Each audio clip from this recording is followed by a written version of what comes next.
Good morning, everyone. My name is Lamont Gilchrist. www.L.G.Fitness-Messiah.com is my webpage. L.G. Fitness-Messiah on Instagram. Check out my videos. Lamont Gilchrist Natty on YouTube. Check out some of my informational videos. Today is the 25th, and I want to discuss eating and what is good eating as opposed to what is bad eating, as opposed to I don't eat that bad, as opposed to I eat somewhat healthy, as opposed to being a carnivore, as opposed to being a vegan, as opposed to being a vegetarian, as opposed to all other aspects of eating. Now, being in this profession for a period of time, I always have to ask people kind of like a doctor, what is it that you're trying to do?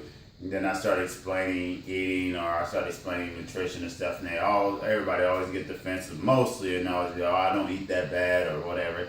And I'm like, well, what is not that bad? Oh, I eat some fruits, I eat some vegetables, and they start defending themselves. And you probably heard me talk about this before.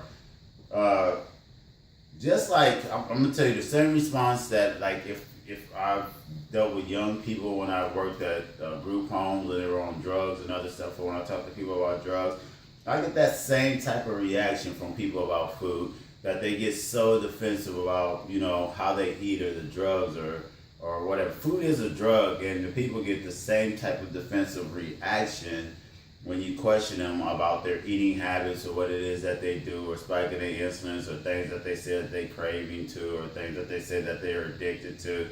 So, and subconsciously and consciously, I know when I'm speaking to someone that people do have a better understanding than they allow themselves to give themselves credit to saying that they have. Like an alcoholic or someone who has a drug problem may not say I have a drug problem, or someone may be a functional user or whatever drug that it is that it is. Someone may be a functional eater or whatever eating style or whatever binge eating that they go through, and then they, anorexia and all these other different issues that can appear from functional eating, or not really functional, dysfunctional eating, but the perception of functionality out here in what people call the real world. So a lot of people have really deep mental issues when it comes to food, and that's understandable. I understand the culture of eating and the culture of food. None of us are really in our ancestral natural habitat for the foods that we eat, meaning that our body evolved over centuries, thousands, hundreds of thousands, maybe millions of years to adapt to the things that were in the environment that we were eating.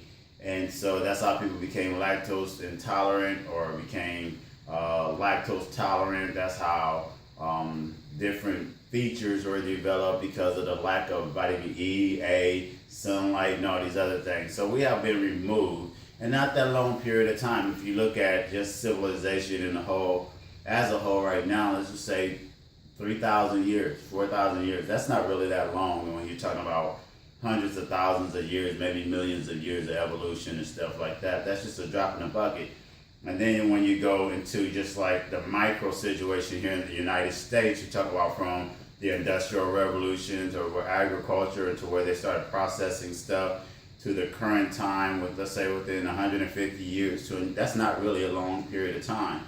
To see the whole effect of food and eating in the environment and the processing of foods and stuff like that.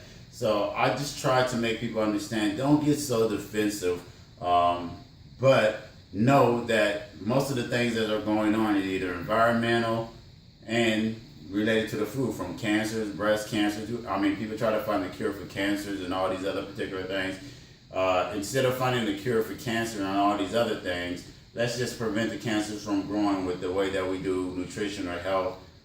Because the pharmaceutical companies and FDA and all the other companies have a real understanding of knowing that the cure that they're trying to find is usually synthesized from something that will probably prevent it before it even actually happened. They take it out of nature. They're not just pulling this out of the air.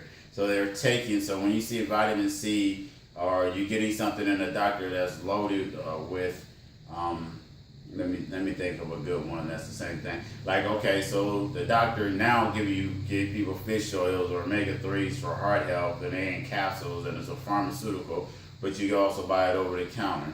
So, and it's still just an abstract of omega-3s from flaxseed, chattel seeds, or fish oils and stuff like that.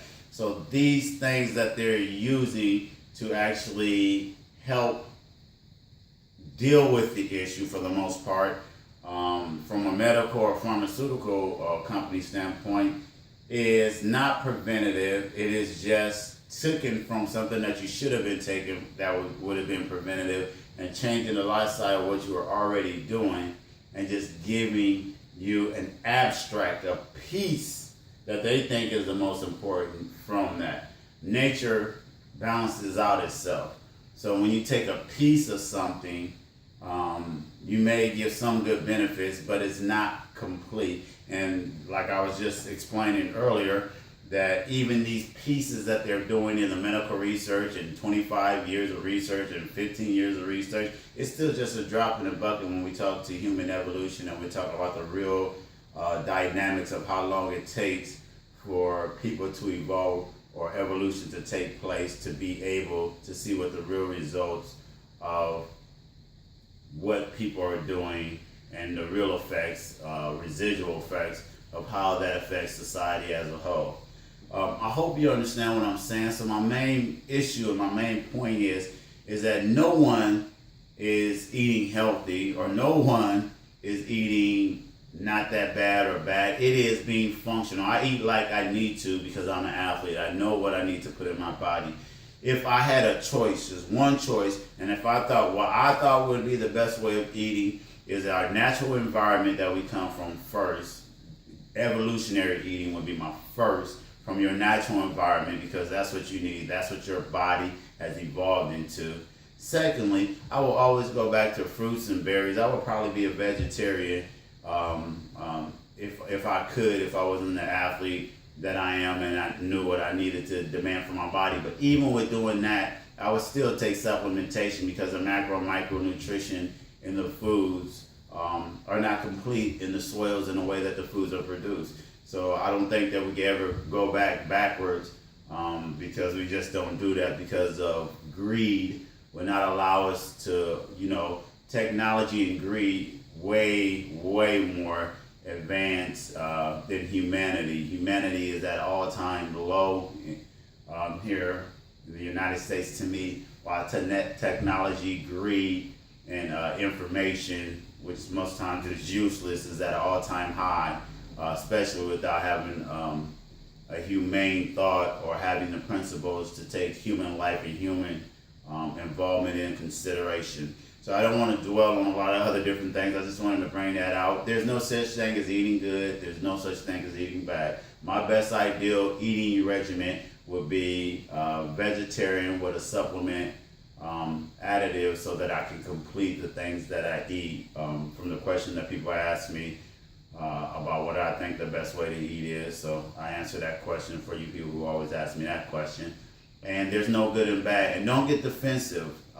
You're acting like a drug addict when you start talking about food, and you get as defensive as a drug addict.